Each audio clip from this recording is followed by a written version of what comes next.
প্রিয় সাংবাদিক বন্ধুগণ, আসসালামু আলাইকুম। আপনাদেরকে সকলকে আমি বিজয় দিবসের শুভেচ্ছা জানাচ্ছি এবং এই যে শীতের আমেজ, সেই আমেজ উপভোগ করার জন্য আপনাদেরকে আমি অনুরোধ করছি। প্রিয় বন্ধুগণ, গত 18 ডিসেম্বর 2024 বুধবার রাত 8:30 বাংলাদেশ জাতীয়তাবাদী দল বিএনপির জাতীয় স্থায়ী কমিটির গুলশান কার্যালয়ে সভা অনুষ্ঠিত হয়। সভায় সভাপতিত্ব করেন আমাদের ভারপ্রাপ্ত চেয়ারম্যান তারেক রহমান।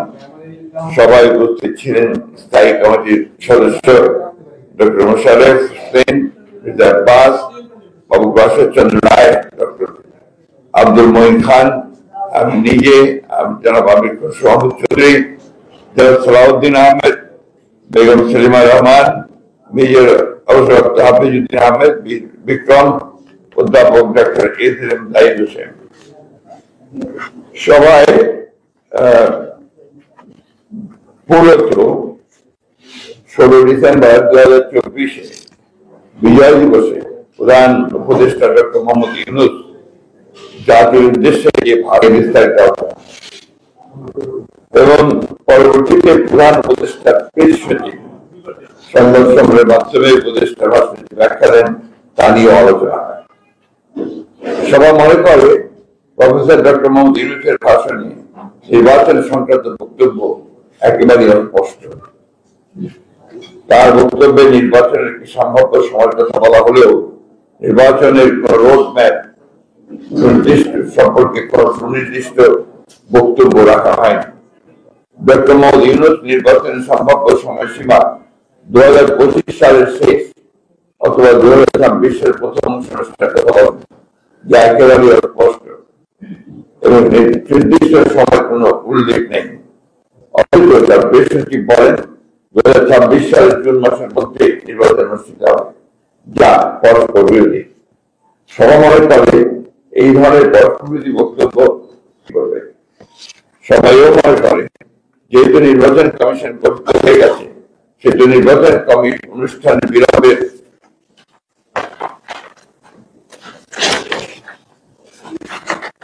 প্রয়োজন নেই। নির্বাচন কেন্দ্রিক সংস্কারগুলো দ্রুত সম্পন্ন করে নির্বাচন অনুষ্ঠান সম্ভব। জনগণ এই বিষয়ে প্রধান উপদেষ্টার নিকট স্পষ্ট বক্তব্য প্রত্যাশা করে। সভা মনে করে নির্বাচনের সুনির্দিষ্ট সময়ে রাজনৈতিক দল ও অন্যান্য অংশীদারের সঙ্গে আলোচনার মাধ্যমে নির্ধারণ করা উচিত। 3. সভায় সংবিধানের ৫০ সংশোধনী সংক্রান্ত মাননীয় হাইকোর্টের রায়ের বিষয়ে আলোচনা হয়। এ বিষয়ে আমাদের বক্তব্য, আপনাদের ব্যাখ্যা আমি যেটা আমাদের কাছে আছে আপনাদেরকে পড়ে শোনাচ্ছি।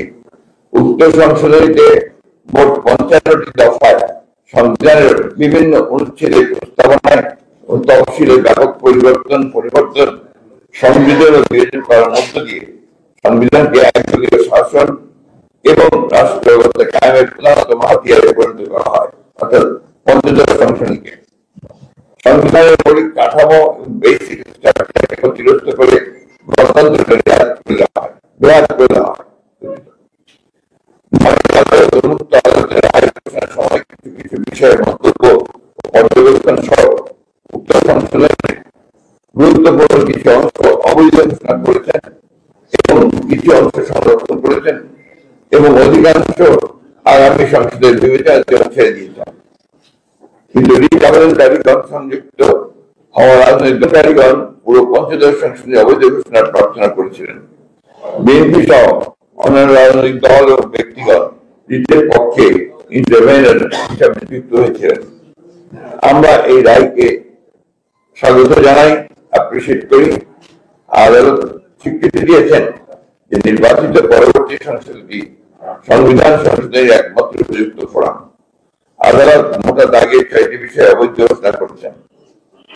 তত্ত্বাবধায়ক সরকার 259 ক ও দ্বিতীয় ক পরিচ্ছেদ বিরক্তিকে সংবিধানের মৌলিক কাঠামো গণতন্ত্র ধ্বংস করে দেওয়া হয়েছে বলে মন্তব্য করেছেন। খ 142 অনুচ্ছেদ এই গণভোটের বিধানকে স্বীকৃতি দিয়ে গণভোটের বিধান ফিরিয়ে এনেছেন। গ অনুচ্ছেদ 7 ক 7 খ বিলুপ্ত ঘোষণা করে সংবিধানকে সুপ্রিম ল হিসেবে সাংবিধানিক ঘোষণাকে অনুল্লেখ করেছেন। সংবিধান একটি পরিবর্তনযোগ্য দলিল বা আইন বা একমাত্র নির্বাচিত সংসদের এখতিয়ার। ফ্যাসিবাদী আওয়ামী সরকার সংবিধানের প্রায় 1/3 কিছু অংশ তফসিল বলে অপরিবর্তিত ঘোষণা করেছিল, যা এই রায়ের মাধ্যমে বাতিল হয়েছে। গ সংবিধানের 44 অনুচ্ছেদ উচ্চ আদালতে এখতিয়ার অনুচ্ছেদ 102 সংক্রান্ত অধস্তন আদালতে হস্তান্তর করার বিধান। 23 ক উপজাতি ক্ষুদ্র জাতি সরকার নৃগোষ্ঠীর সাংস্কৃতিক ঐতিহ্য সংরক্ষণ সংক্রান্ত বিষয়টি এই অনুচ্ছেদ সমূহ বহাল রাখা হয়েছে। চ পঞ্চদশ সংসদের অন্যান্য সকল বিষয়ে সমূহ পরবর্তী নির্বাচিত সংসদের বিবেচনার জন্য আদালত রায় উল্লেখ করেছে। সুতরাং সংবিধানের সকল প্রকার সংশোধনী একমাত্র নির্বাচিত সংসদের ইতিহাস কর্ম বা তার বিচার বিভাগীয় স্বীকৃতি দেওয়া হয়েছে। সভায় অবিলম্বে ফ্যাসিবাদ বিরোধী আন্দোলনে অংশগ্রহণকারী রাজনৈতিক দলসমূহের সঙ্গে মত বিনিময়ের সিদ্ধান্ত গৃহীত হয়। বিএনপি মত বিনিময় করবে, প্রয়োজনীয় সিদ্ধান্ত গ্রহণের সিদ্ধান্ত হয়। এটাই ছিল। আমরা তো মনে করি যে ইলেকশন আপনার এখন ইলেকশন কমিশন গঠন হয়ে গেছে। ইলেকশন পরিচালনা করবার কন্ডাক্ট করবার জন্য তার প্রস্তুতি নেওয়া, তো সেই ধরনের কোনো প্রবলেম নাই, অতি দ্রুত সেটা করা সম্ভব। কিন্তু আমরা যেটা আশা করেছিলাম যে আমরা সব বলেছি যে সুনির্দিষ্ট একটা সময়ের মধ্যে একটা রোড ম্যাপ দিয়ে দেবে, সেটা তিনি জানি। এটা আপনার আমাদেরকে কিছু হতাশ করেছে। একই সঙ্গে জাতীয় অফিসটা আর তারপরে যার প্রেস সচিব দেশের দিকে আমরা 24 বলেছিলেন, আর উপরে এক্স্যাক্টলি আমরা বুঝতে পারছি না যে কোনটা সঠিক।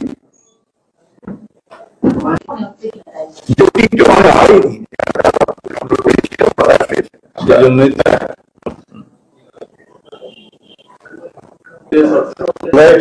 ব্যবস্থা করা যাবে না, যেহেতু সংবিধানের পঞ্চদশ সংশোধনের মাধ্যমে তত্ত্বাবধায়ক সরকার ব্যবস্থা বিলুপ্ত করা হয়েছিল, সেটাকে অবৈধ ঘোষণা করা হয়েছে। কিন্তু ইতিপূর্বে অ্যাপিলেট ডিভিশনে জাস্টিস আমরা বলি জাস্টিস খায়রুল হক যে তত্ত্বাবধায়ক সরকার ব্যবস্থাকে উড়িয়ে দিলেন, সেটা রিভিউতে ফাইন এবং জনগণের পক্ষে আসলে তখন এক্স্যাক্টলি তত্ত্বাবধায়ক সরকার ব্যবস্থা পুনর্বহাল হবে। আমরা আশা করি সেটা হবে। এবং তত্ত্বাবধায়ক সরকার ব্যবস্থার বাইরে 2014, 18 এবং একটা ভোটার বিহীন আর একটা রাতের ভোটার একটা হচ্ছে দামি আবেদন করে, তখন আদালত এটা বুঝতে পারবে। আমাদের পক্ষ থেকে আমরা এখনো পর্যন্ত এই বিষয়ে এটাই বক্তব্য দিয়েছি যে এগুলো সবগুলো অবৈধ সংসদ ছিল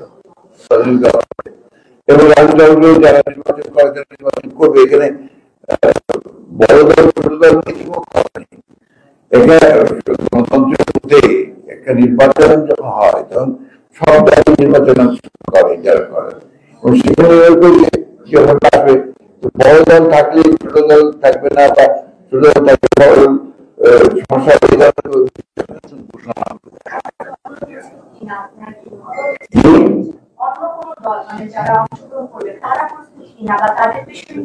তাদের প্রস্তুতির বিষয়টা কোন দলের প্রস্তুতির বিষয় না। এখন তো দল নির্বাচন গঠন হয়ে গেছে, সরকার সময় বলে দেবে যে এই সময়ের মধ্যে নির্বাচন করতে হবে।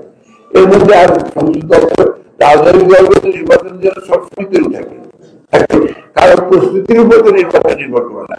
আমরা যদি প্রস্তুত না থাকি নির্বাচনকে অপেক্ষা করে আমাদের জন্য অবশ্যই হবে।